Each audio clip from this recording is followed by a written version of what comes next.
تو آپ عرض کرنے لگے حضور کوئی آدمی کسی تنگ رستے سے گزر رہا ہو نا، اور لباس اس نے کھلا پہنا ہوا، عرب کے لوگ کھلا لباس پہنتے تھے، جبے پہنتے تھے، اور دونوں وہ جو تنگ رستہ ہے اس کی دونوں جانب کانٹے دار جھاڑیاں ہوں، تو بتائیے وہ آدمی گزرے گا تو کیسے گزرے گا؟ تو حضرت عمر فرمانے لگے سادی سی بات ہے، ذرا اپنے کپڑوں کو سمیٹ کے گزرے تاکہ دائیں بائیں جو جھاڑیاں ہیں اس کے کپڑوں سے لگ نہ جائیں۔ حضرت ابی بن کعب کہنے لگے بس حضور دنیا میں بھی دونوں جانب گناہوں کی جھاڑیاں ہیں، جو ذرا بچ کے اپنی قبر میں پہنچ گیا اسے متقی اور پرہیزگار کہا جاتا ہے۔ تھوڑا بچ کے چلنا، سب سے پہلی بات تو یہ کہ زبان کا تقوی اختیار کریں، بہت زیادہ نہ بولیں، بیکار نہ بولیں، کوئی ایسی بات نہ کریں جو آپ کے لیے، آپ کے اپنوں کے لیے تکلیف کا باعث بنے۔ زبان پر پہرا بٹھائیں، بہت سارے جرم صرف زبان کی غلط گفتگو کے سبب سے ہو جاتے ہیں، اس لیے نبی کریم علیہ السلام نے فرمایا کہ تم بعض اوقات بات کرتے کرتے ایسا جملہ بول دیتے ہو تمہیں خبر بھی نہیں ہوتی اور اللہ تمہارے لیے جنت کا فیصلہ کر دیتا ہے، اور بعض اوقات تم بات کرتے کرتے ایسا کمزور جملہ بولتے ہو، غلط جملہ بولتے ہو، نامناسب بات کرتے ہو کہ اس ایک بات کی وجہ سے رب تمہارے لیے جہنم کا فیصلہ کر دیتا ہے۔ تھوڑا محتاط ہو کہ بہت شوق ہے لوگوں کو گپے لگانے کا، باتیں کرنے کا، ادھر ادھر کی ہانکنے کا، تو بعض اوقات یہ زبان اللہ کی ناراضگی کا باعث بن جاتی۔ تو سب سے پہلی پرہیزگاری تو یہ ہے کہ محتاط گفتگو کریں۔ دوسری بات سوچیں، اچھا کریں۔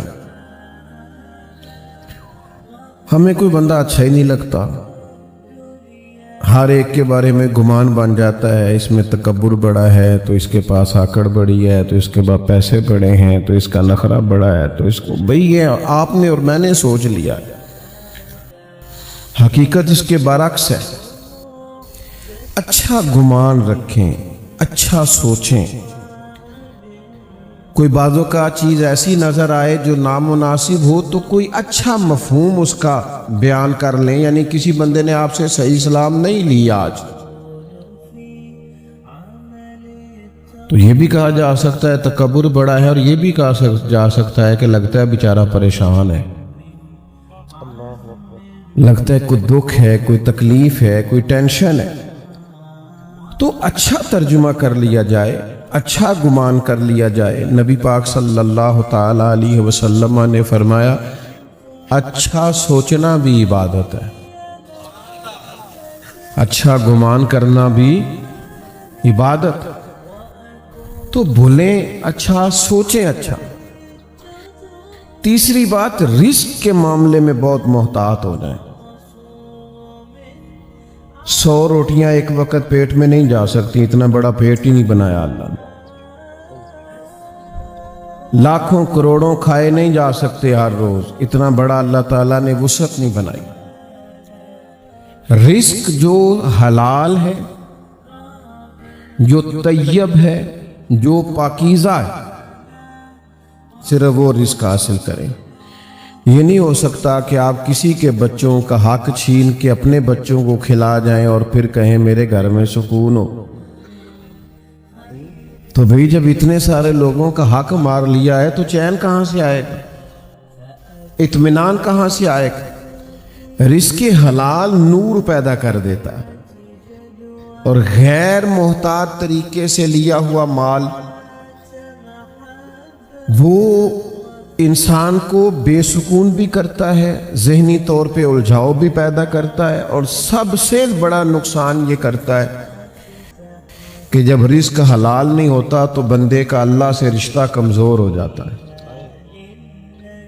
دیکھو میں نے کیا کہا، اللہ تعالیٰ سے رشتہ کمزور ہوتا ہے۔ نبی کریم صلی اللہ تعالیٰ علیہ وسلم نے فرمایا ایک آدمی دور کا سفر کر کے چلتا ہے اور دیر سے کہیں پہنچتا ہے۔ شارحین حدیث فرماتے ہیں اس کا معنی یہ ہے کہ وہ اللہ کے گھر بیت اللہ میں پہنچا، لمبا سفر کر کے آیا، بیت اللہ پہنچا ہے، اور یہاں آ کے وہ دعا کرتا ہے یا رب یا رب یا رب۔ حضور علیہ السلام نے فرمایا اس کی دعا قبول نہیں ہوگی۔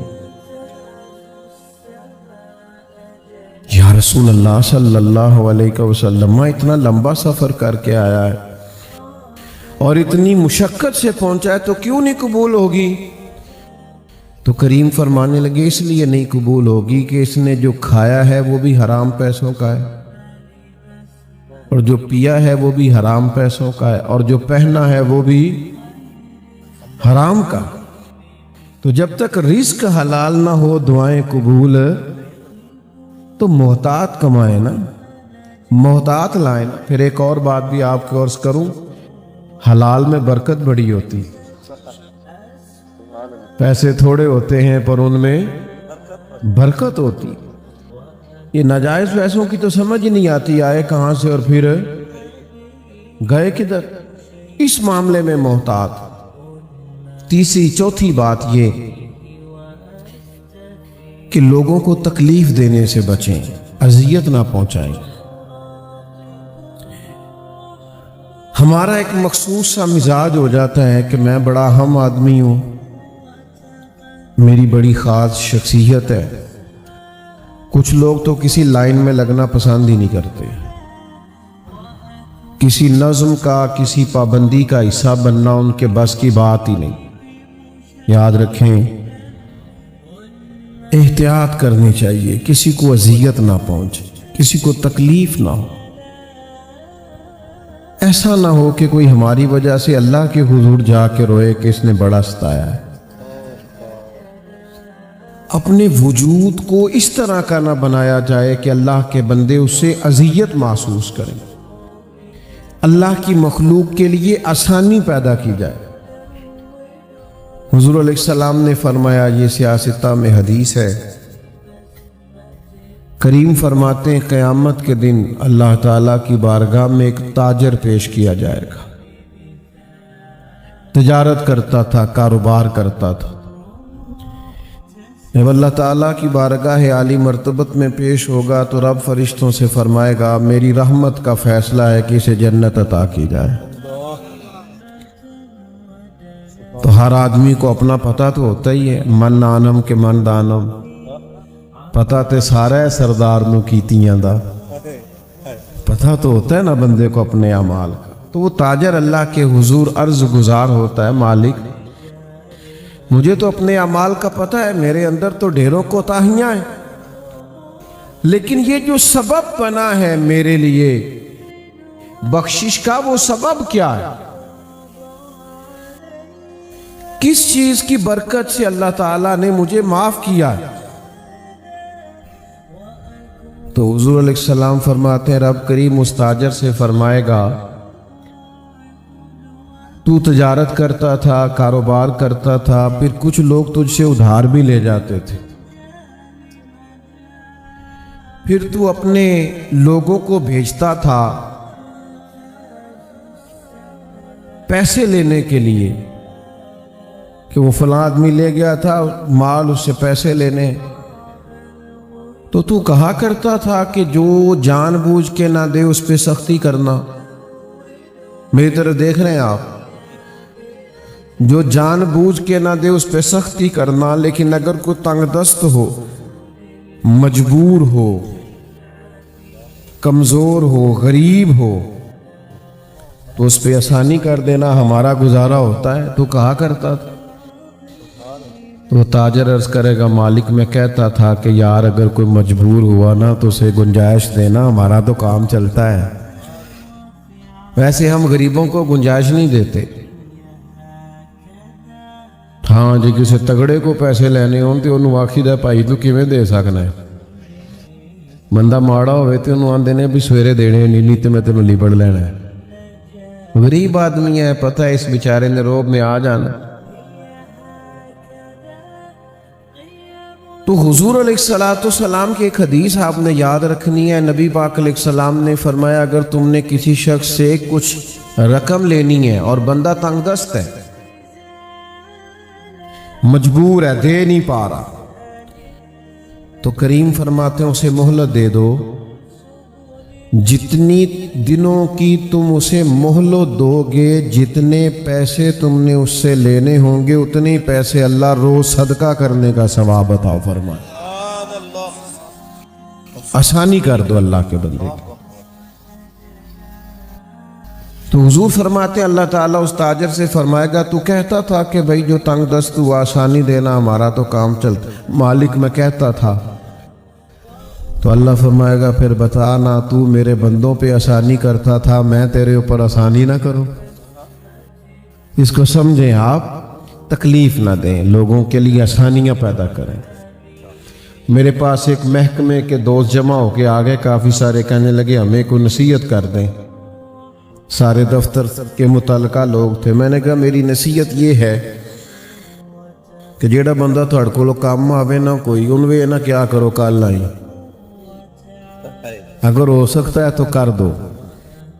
اللہ کے بندوں کو تکلیف، یہ جو رواج بن گیا نا بعض دفتروں میں کہ کل آنا، پرسوں آنا، پیر کو آنا، فلانے ٹائم آنا، یہ بریک ہے، یہ چھٹی ہے، اذیت کیوں دیتے ہیں رب کے بندوں؟ آپ آسانیاں پیدا کریں تاکہ اللہ آسانی کرے ہم پر۔ تو تقویٰ یہ ہے کہ اچھا سوچیں، اچھا بولیں، رزق حلال کمائیں اور لوگوں کو تکلیف دینے سے بچیں۔ نتیجہ کیا نکلے گا؟ پھر جب قبر میں جائیں گے نا تو زندگی چونکہ اچھی گزاری ہے تو پھر قبر کھڈا نہیں ملے گی، پھر قبر میں بچھو کیڑے نہیں ملیں گے، پھر قبر باغ بنی ہوئی ملے گی، باغ۔ ایک منٹ کے لیے سوچنا کہ مرنا ہے تو باغ میں جانا ہے، باغ میں کہیں باغ لگا ہو تو اس میں جانا کتنا خوبصورت لگتا ہے۔ تو حضور نے فرمایا مومن کی قبر جنت کے باغوں میں سے باغ ہے، اور باغ اتنا خوبصورت ہے کہ جس میں آنکھ کھلے گی تو پہلی زیارت ہی مدینے والے محبوب کی نصیب ہو۔ آج پھولے نہ سمائیں گے کفن میں آسی، قبر کی رات ہے ان سے ملاقات کی رات۔ تو محتاط زندگی گزاریں، اللہ سے ڈر کے وقت گزاریں۔ ایک میں آج کل دیکھتا ہوں ہمارے ماحول کے اندر سب جگہوں پہ ٹائم دینے کا رواج ہے۔ پہلے تو کوئی بندہ سیاسی سماجی ہوتا تھا نا، اب اللہ خیر کرے سارا ملک ہی سیاسی سماجی ہے، سارے سب کا ہی کوئی نہ کوئی سلسلہ ہے۔ یا میں ولیمے پہ نہیں جا سکا تو چلو بیٹے کو بھیجتا ہوں، تعزیت کو نہیں جا سکا تو میں پرسوں چلا جاؤں گا۔ سب کو سیٹ رکھنا ہے، تعلقات ٹھیک رکھنے، ایسا بن کے رہنا ہے کوئی ناراض نہ ہو، اچھی گڈ بک میں رہنے کا شوق ہے۔ او بھائی بندے سارے راضی کر لیے ہیں، اللہ کو راضی کرنے کا کیا کرنا؟ بندے تو اس طرح ہوتے ہیں، حضرت علی فرماتے ہیں جس طرح ریوڑ ہوتا ہے بکریوں کا، ادھر والی بکریاں کھینچ کے لاؤ تو ادھر والی نکل جاتی ہیں، ادھر والی کھینچ کے لاؤ تو یہ مخلوق کا تو یہ حال ہوتا ہے کہ ایک طرف والے لوگ راضی کرو تو دوسری طرف والے ناراض ہو جاتے ہیں، دوسرے راضی کرو تو تیسری طرف والے ناراض ہو جاتے ہیں۔ تو اللہ کو راضی کریں، اپنے کریم رب کی رضا کے لیے کچھ کریں۔ وقت گزر گیا ہے، باقی کا بھی گزر جائے گا، کوئی نہیں کسی کو پیچھے اتنا یاد کرتا۔ بڑے بڑے لوگ چلے گئے، کام چلتا ہے، تو میں اور آپ تو کسی کھاتے میں ہی نہیں۔ تو بھائی محتاج زندگی گزاریں گے تو قبر اشر بہتر ہو، اور پھر آخرت میں کیا انعام ملے گا؟ وہ جو میں نے شروع میں آیات پڑھی، اللہ فرماتے ہیں یوم نحشر المتقین الی الرحمن وفدا، فرمایا جب متقی پرہیزگار لوگوں کی قبریں کھلیں گی تو وہ رب کی بارگاہ میں مہمان بنا کر پیش کیے جائیں گے۔ اگر محتاج زندگی گزار کے آئیں گے، اللہ سے ڈر کے وقت گزار کے آئیں گے، اپنے اعمال سنوار کے آئیں گے، تو پھر قیامت کا خوف نہیں، بلکہ نتیجہ یہ نکلے گا کہ اللہ کی بارگاہ میں مہمان بنا کر پیش کیے جائیں گے۔ ہاں وَنَسُوقُ الْمُجْرِمِينَ إِلَىٰ جَهَنَّمَ وِرْدًا، جو مجرم ہوں گے، جرم کیے دنیا میں، انہیں دوزخ کی طرف پیاسے ہانکا جائے گا۔ جس طرح چرواہا بکریاں نہیں ہانکتا، اس طرح انہیں دوزخ کی طرف پیاسے ہانک دیا جائے، دوزخ میں پھینک دیا جائے۔ تھوڑا سا اپنے آپ کو ٹائم دیں، بڑا ٹائم دے لیا سماج کو، فلاح کو، اس کو اس کو، تعلقات کو، سیر سپاٹے کو، کھانے پینے کو، کپڑے پہننے کو، بڑا ٹائم، اپنے آپ کو ٹائم دیں۔ آپ اپنے اعمال پر غور کریں۔ یہ جو بے سکونیاں ہے، بے چینیاں ہے، اس کی اصل وجہ یہ ہے کہ روح اللہ کا ذکر مانگتی ہے۔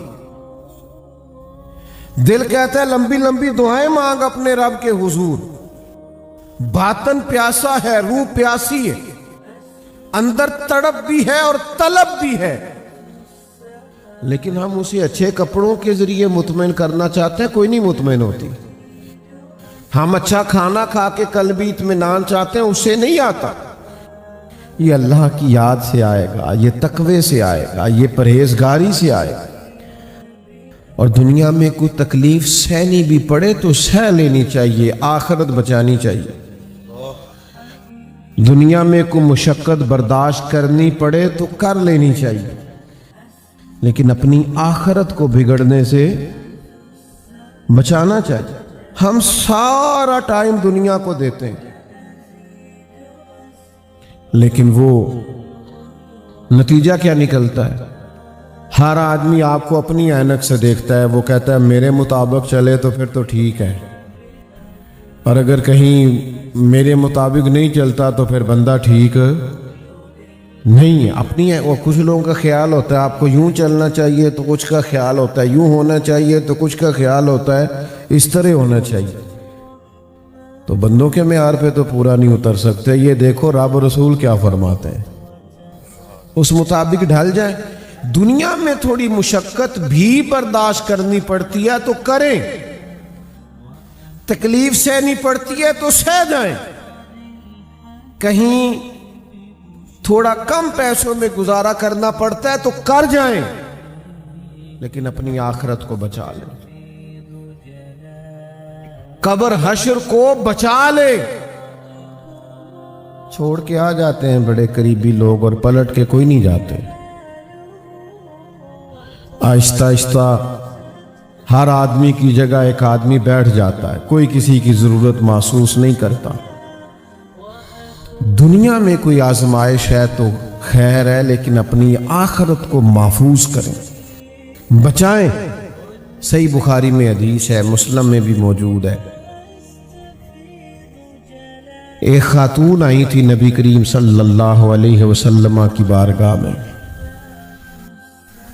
اور انہوں نے عرض کی یا رسول اللہ صلی اللہ علیہ وسلم، میں مرگی کی مریضہ ہوں، مجھے مرگی کا مرض ہے، میرے لیے دعا کریں۔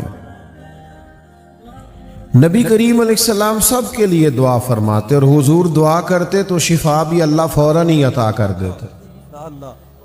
یعنی حضرت علی شیر خدا کی آنکھیں دکھتی تھی خیبر میں، حضور نے لعاب دہن لگایا، اللہ نے شفا عطا کر دی۔ حضرت عبداللہ ابن عتیق رضی اللہ تعالیٰ عنہ کی پنڈلی ٹوٹ گئی، نبی پاک نے لعاب دہن لگایا، اللہ نے شفا عطا کر دی۔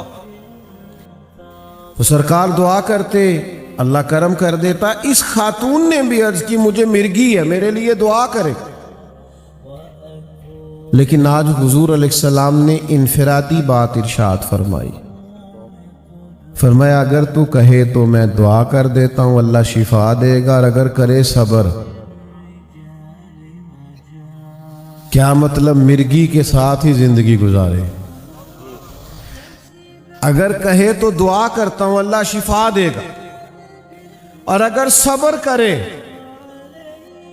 تو پھر میں دعا کروں گا اللہ تعالیٰ جنت عطا کرے گا۔ یعنی دنیا کی تکلیف کچھ برداشت کرنی ہے تو کر لیں، آخرت بچ جائے۔ خاتون تھیں، خواتین میں بعضوں کا صبر کم ہوتا ہے، لیکن اس بی بی نے چند سیکنڈ لیے سوچنے کو، 1 منٹ سے قبل کہنے لگی، ذرا بھی نہیں اس نے ٹائم لگایا سوچنے پہ، فوراً عرض کرنے لگی حضور میں کر لوں گی گزارا، دعا کریں اللہ جنت عطا کرے۔ آخرت ٹھیک ہونی چاہیے، اگلا معاملہ بہتر ہونا چاہیے۔ والآخرۃ خیر وابقیٰ، آخرت بہتر بھی ہے اور ہمیشہ باقی رہنے والی بھی ہے۔ آخرت میری درست ہونا چاہیے۔ قربان جائیں، اللہ کے محبوب نے اٹھا دیے پھر ہاتھ، اور حضور جب ہاتھ اٹھا دے پھر کرم کی برکھا برس جاتی ہے۔ سرکار نے دعا کر دی اللہ جنت عطا کرے۔ وہ عرض کرنے لگی یا رسول اللہ صلی اللہ علیہ وسلم، جب مجھے مرگی ہوتی ہے تو میرے جسم سے کپڑا ہٹ جاتا ہے، دعا کریں کپڑا قائم رہے۔ تو صحابہ فرماتے ہیں بہت زیادہ بھی اگر تکلیف ہوتی تھی تو کپڑا جسم کے ساتھ لگا رہتا تھا۔ وہ بوڑھی خاتون دیر تک زندہ رہیں۔ باہر سے جب کوئی مہمان آتا تھا تو لوگ اسے کہتے تھے جنتی کو دیکھنا ہے تو اس بوڑھی کی زیارت کرو، اسے حضور نے جنت کی بشارت عطا کی۔ دنیا میں تھوڑی تکلیف برداشت کرنی پڑے تو کر جائیں، اپنی آخرت کو بچائیں۔ اور یہ اچھی طرح سمجھ لیں، بس بات ختم کرنے لگا ہوں، ذرا غور کرنا، اپنی آخرت کو کسی صورت بھی خراب نہ کریں، اور کسی کی دنیا کے لیے تو اپنی آخرت بالکل خراب نہ کریں۔ حضرت عمر بن عبدالعزیز رحمۃ اللہ علیہ بادشاہ تھے، تو جب آپ کا آخری وقت تھا تو آپ نے اپنے بچوں کو بلا کے کہا تھا بیٹا میں تمہارے لیے کچھ نہیں بنا سکا، کوئی دنیا داری جمع نہیں کر سکا، اور کہنے لگے اس کی وجہ یہ تھی کہ تمہارا باپ بزدل تھا، دوزخ سے ڈر گیا، اگر دلیر ہوتا جہنم کی آگ سے نہ ڈرتا تو بڑا مال جمع کرتا۔ میں ڈر گیا تھا، میں نے اپنی آخرت تباہ نہیں کی تمہاری دنیا بنانے کے لیے، تو مجھے معاف کر دینا۔ تو آپ کے بچے کہنے لگے ابا جی لوگوں کے بچے بھی گلیوں سے گزرتے ہیں، حال اور ہوتا ہے، ہم جب گزرتے ہیں لوگ آپ کو بھی دعائیں دیتے ہیں، ہمیں بھی دعائیں دیتے ہیں۔ باقی جو بادشاہ گزر گئے، بڑا بڑا مال چھوڑ کے گئے، ان کے بچے مسجدوں کے آگے مانگا کرتے تھے، بھیک مانگتے تھے، اور جناب عمر بن عبدالعزیز کے بچوں کو اللہ نے بڑی شانیں عطا فرمائی۔ دیکھو عبادت کی بھی ایک لذت ہے۔ یہاں سے بندہ گیا سعودی عرب عمرہ کرنے، اس کا ایک دوست پہلے سے وہاں پہنچا ہوا ہے کاروبار کے سلسلے میں، دوستی ہے بچپن کی، پرائمری میں بھی اکٹھے تھے، مڈل میں بھی اکٹھے تھے، میٹرک ایف اے بی اے میں بھی اکٹھے تھے، دوستی پرانی۔ یہاں بڑا اچھا وقت گزرا، لیکن ایک دوست کا کام نہیں چلا، اس نے ملک سے جانے کا فیصلہ کر لیا، پردیس چلا گیا۔ اب یہ دوسرا جو بڑے دنوں سے بچھڑا ہوا تھا یہ چلا گیا ہے عمرہ کرنے، حاضری حرمین کے لیے۔ تو جب یہ وہاں پہنچتا ہے تو ظاہر ہے یہ بھی تھکا ہوا ہے، اس نے عمرہ کیا ہے اور وہ بھی ڈیوٹی کر کے آیا ہے، لیکن رات کو دونوں کی ملاقات ہو گئی۔ اس کی سفر کی تھکاوٹ ہے، عمرہ شریف کی حاضری دی ہے، وہ بھی ساری رات اپنی ڈیوٹی کر کے آیا ہے، پر دونوں ساری رات باتیں کرتے رہے۔ او دی سنا کی کون طبیعت ہے، فلانے دا سنا کی حال ہے، رات کا پتہ چلتا ہے کوئی اور نہیں پتہ چلتا۔ شب جائے کہ من بودم، رات کیسے گزری پتہ، تو کوئی پیار والا دوست مل جائے تو رات کا پتہ نہیں چلتا، تو جن کا تعلق رب رسول سے بن جائے انہیں بھی رات کا پتہ نہیں چلتا۔ اور میں یہ زیادہ مشکل بات نہیں کر رہا، میں بڑی آسان بات کر رہا ہوں۔ اگر آپ کے گھر میں دادی نانی دادی دادا آپ نے دیکھے ہیں اور نانی کا آپ نے کبھی تخت پوش دیکھا ہے اور 500 دانے والی تسبیح دیکھی ہے اور چھوٹا سا مٹی کا پیالہ پانی کا ان کے تخت پوش کے پاس پڑا دیکھا ہے تو آپ کو سمجھ آ جائے گی۔ اگر آپ نے ان کا 5 سورہ دیکھا ہے تو سمجھ آ جائے گی ساری رات نفل پڑھے جا سکتے ہیں۔ میں نے تو دادیوں نانیوں کو اسی طرح دیکھا ہے کہ جب بھی آنکھ کھلتی تھی وہ عبادت کر رہی ہوتی، 4 نفل ایس کام دیتے یا 6 نفل ایس کام دیتے یا 2 نفل۔ میرے خیال ہے تو ہم تے پتہ ہی نہیں گلدا ہے کہ نہیں ہوتا تھا ایسے۔ او بھائی لو لگ گئی یا اللہ سے، تعلق بن گیا ہے، سجدے میں ذوق آنے لگتا ہے، تلاوت قرآن لذت دینے لگتی ہے۔ قرآن شریف کھولیں تو بند کرنے کو دل نہیں چاہتا، 6 سپارے لوگ کٹھے پڑھ رہے ہیں، درود پاک کی تسبیحات پڑھ رہے ہیں، یہ بھی ذائقہ ہے۔ مجھے سوز دے، مجھے ساز دے، مجھے نیم شب کا نیاز دے، دم سجدہ میں خود کو ہی توڑ دوں، مجھے ایسا ذوق نماز دے۔ تو یہ ہوتا ہے، یہ عبادت کا ذائقہ لگ جاتا ہے۔ رات اندھیری تھی تو امام اعظم کے پڑوسی کے گھر میں مہمان آئے ہوئے تھے، چاند کی آخری تاریخیں تھیں، تو بچہ کوئی 8-10 دن رہا پڑوسیوں کا، تو امام صاحب کا وصال ہو گیا۔ تو مہمان اپنے گھر والوں سے پوچھتا ہے کہ تمہاری چھت پہ نا میں رات کو دیکھتا تھا عشاء کے 2 گھنٹے کے بعد ایک ستون بن جاتا تھا، وہ سحری تک رہتا تھا، وہ اب نظر نہیں آتا۔ ایک ستون بن جاتا تھا، پلر، اب نظر نہیں آتا۔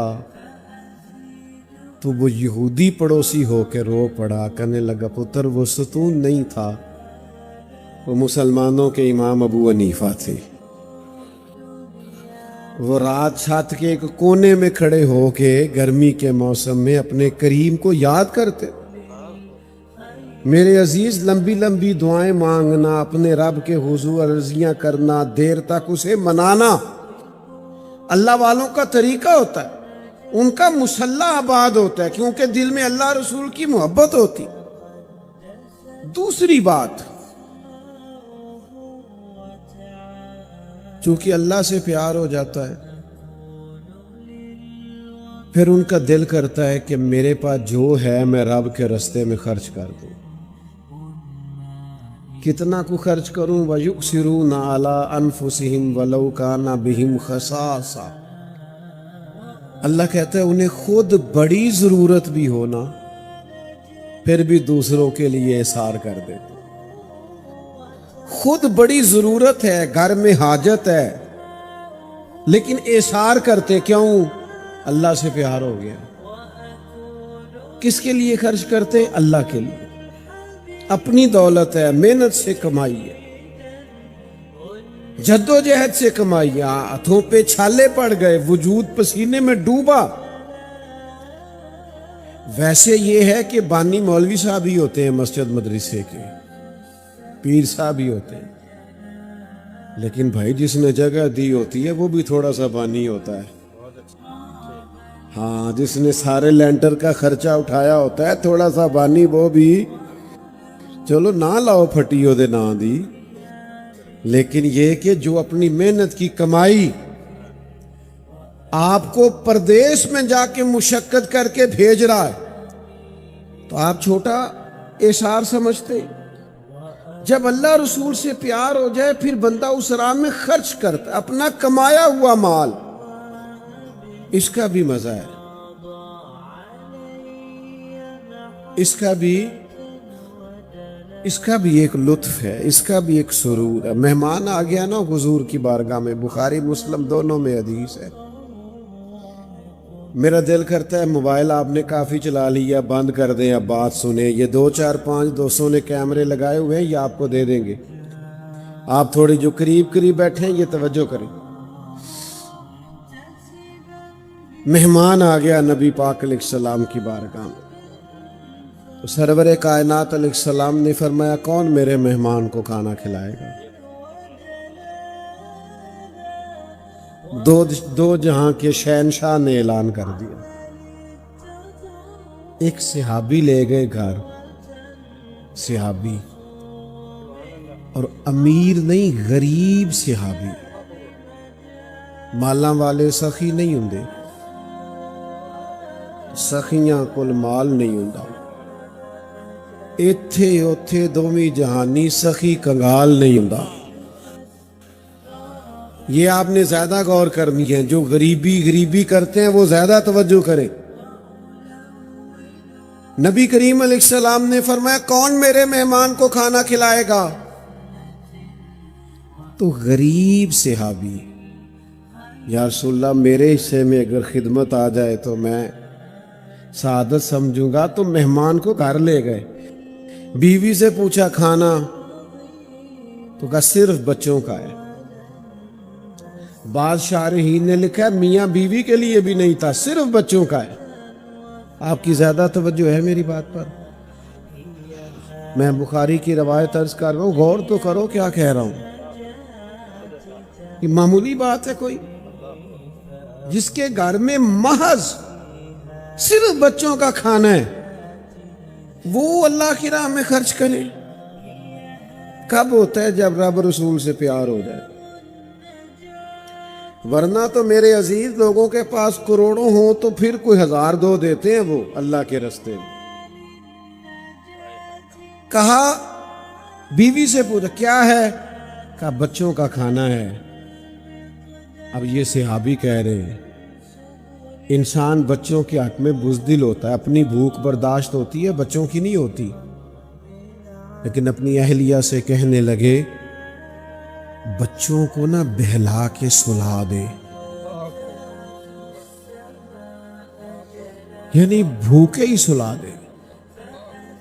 بھوکے، کوئی نہیں آج روٹی نہ کھائیں، ان کو سلا دے. اور میں جب مہمان کے ساتھ کھانا کھانے بیٹھوں تو چونکہ مہمان کی خواہش ہوتی ہے میزبان ساتھ بیٹھے، سنت بھی یہی ہے.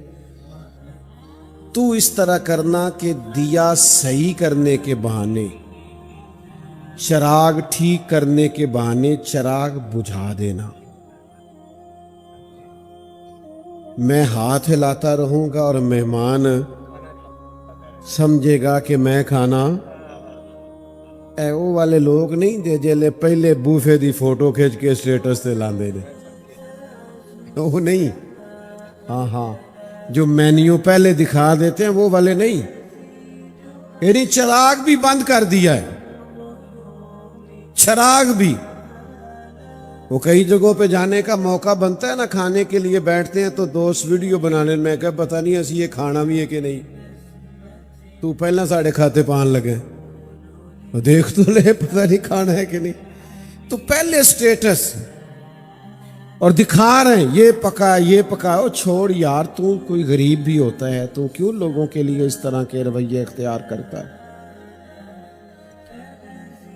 تو کہا تو چراغ ٹھیک کرنے کے بہانے اندھیرا کر دینا. میں ہاتھ ہلاتا رہوں گا، مہمان سمجھے گا کھانا کھا رہے ہیں. مہمان نے کھانا کھا لیا، بچے بھی بھوکے، میاں بیوی بھی. کوئی نہیں سمجھ آ رہی آپ کو میں کیا کہہ رہا ہوں؟ اس طرح بھی کوئی خرچ کرتا ہے؟ ٹھیک ہے آپ کے پاس 5 لاکھ ہے، 5000 دے دیا اللہ کے رستے میں، ٹھیک ہوگی.